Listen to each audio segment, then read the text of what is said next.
For ASPE 3400 revenue recognition, the issue is usually whether we can recognize the revenue immediately.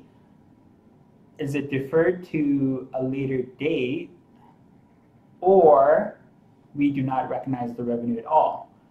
Under ASPE 3400, for revenue to be recognized, 3 criteria needs to be met. 1 is performance has been achieved, 2 is measurement, 3rd is collectibility. For the first one, performance has been achieved.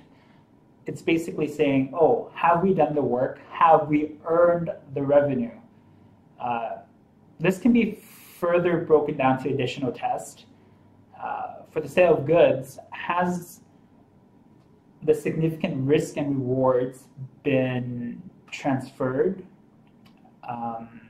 Another one would be, is there any continuing managerial involvement or control over the goods?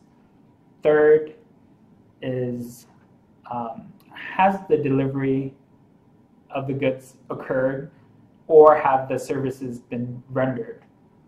For the second one, measurement, there's reasonable assurance over the measurement of the consideration. So basically, this one is just saying, can we put a number on the transaction? 3rd, for collectibility, ultimate collection is reasonably assured. This one is just basically saying, once we put a number on it, can we collect it? And then for your recommendation, if all criteria has been met, then revenue can be recognized. And then you want to tell the user, when can we recognize this revenue? Let's give 2 circumstances in regards to ASPE 3400.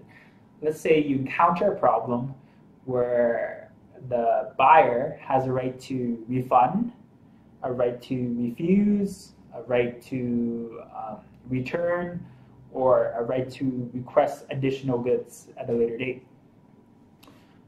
In this circumstance, we will have to defer the revenue until the right of return, the right to refuse, any of those rights has passed, or we delivered or we rendered the service. We satisfied their right. And then let's say for the second circumstance that is common with revenue recognition is upfront non-refundable fees. For these ones, when you initially collect that fee, we would record it as deferred revenue. So with non-refundable fees, if it is related to a contract or a project over a period of time, we will initially recognize the amount we collected as deferred revenue, and then we will amortize and recognize that revenue over the period of that project or the period of that contract.